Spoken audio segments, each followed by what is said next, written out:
Uno de los logros más importantes de Castañeda fue reconvertir la sabiduría oral en sabiduría escrita, de ahí el título de las enseñanzas de Don Juan. Resulta verdaderamente sorprendente que una pequeña parte de la sabiduría que se transmitió de generación en generación en los milenarios centros de conocimientos del Semanáhuac y que vivió durante más de 11 siglos en la clandestinidad, 5 lejos de las deformaciones del período posclásico decadente del México antiguo y de la persecución en los últimos 5 siglos de colonización extranjera, ahora se puede encontrar en la Internet y en las librerías de todo el mundo.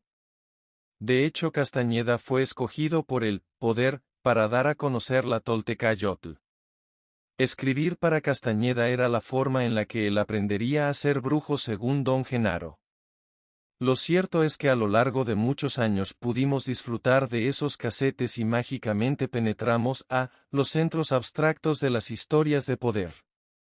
Muchos años después vino otro proceso muy interesante, que fue que por situaciones ajenas dejamos de hablar y pensar en la Toltecayotl y en las enseñanzas de don Juan. En efecto, gracias a una repinche tirana, paramos nuestro diálogo externo, y las enseñanzas toltecas empezaron a fluir de adentro hacia afuera. Fueron 7 años de silencio externo pero de fermento interior. Esta es la razón por la que un día nos sentamos a escribir y en una semana hicimos el texto para leer a Carlos Castañeda. Habíamos logrado, no solo copiar mucha información, sino lo que es más importante, habíamos logrado interiorizar la Toltecayotl al punto de poder verla en las formas cotidianas de la cultura popular de los pueblos en México en general y de los pueblos indígenas de Oaxaca en particular. Ahora que la magia de tecnología me permite ver la obra completa de Carlos Castañeda en la Internet, al alcance de todo el mundo literalmente y que goza uno de los beneficios de las computadoras personales y como un homenaje a don Juan y Castañeda, me permito presentar una pequeña parte del trabajo que me ayudó a penetrar la sabiduría que está en esta maravillosa obra nos regala del conocimiento tolteca. Mucha gente en todo el mundo ha leído la obra de Castañeda. En general, se ha leído más como literatura y hasta como antropología, que como una extraordinaria obra de recuperación de una sabiduría ancestral, totalmente velada para el mundo profano y que se mantuvo, probablemente desde la mítica partida de Quetzalcóatl en el llamado colapso del período clásico superior, alrededor del año 850 de la era, de manera impecable, en el anonimato. Por ello deseamos hacer 2 consideraciones. La primera es que, lo que dice don Juan, y escribe Carlos Castañeda, no es la original Toltecayotl. Debemos de tomar en cuenta que pasaron muchos siglos en la clandestinidad. Que existen muchos linajes de sabiduría tolteca. Que el linaje de don Juan tuvo modificaciones verdaderamente extraordinarias, especialmente por la presencia del inquilino.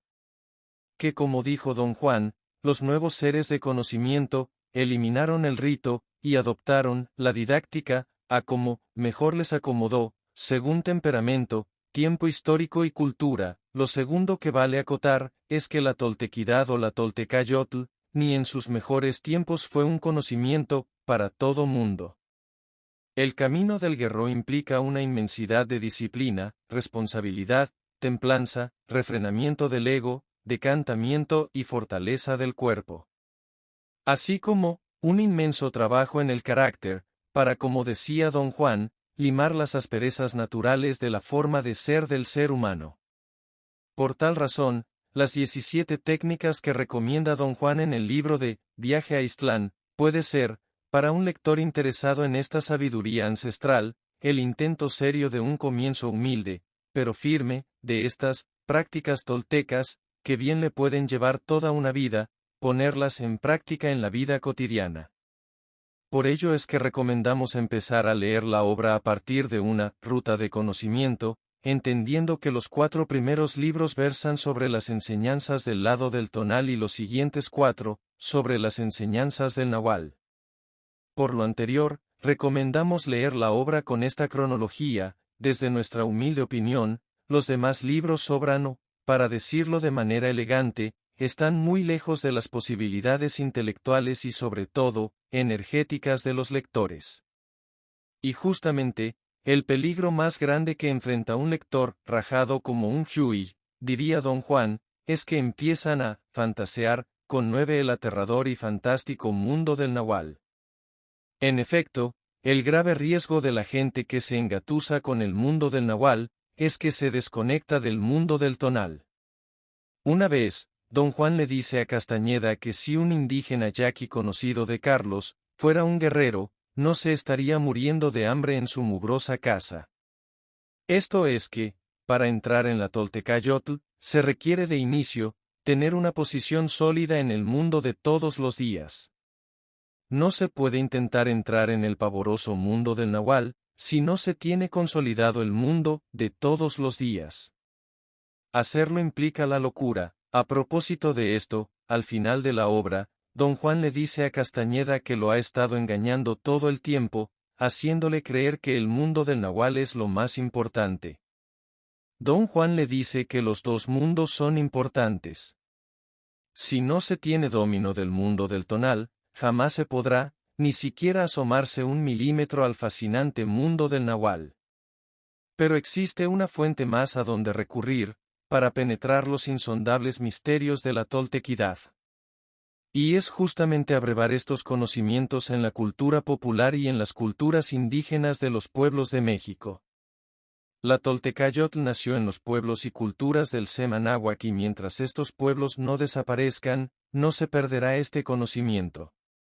La sabiduría popular de todos los pueblos del mundo tiene su fuente primigenia en la sabiduría perenne. Los toltecas vivieron en el Anáhuac y sus actuales descendientes viven en México, de modo que en las culturas de los pueblos de México se puede encontrar, con un gran esfuerzo de sensibilidad y una montaña de descolonización mental, la sabiduría de los milenarios toltecas. Y como Castañeda nos relata espléndidamente en sus libros, los toltecas que él conoció, los encontró lo mismo en ciudades, pueblos, que en pequeñas aldeas de las montañas de Oaxaca o en el desierto de Sonora. En México, muy poca gente ha estudiado con seriedad la obra de Castañeda.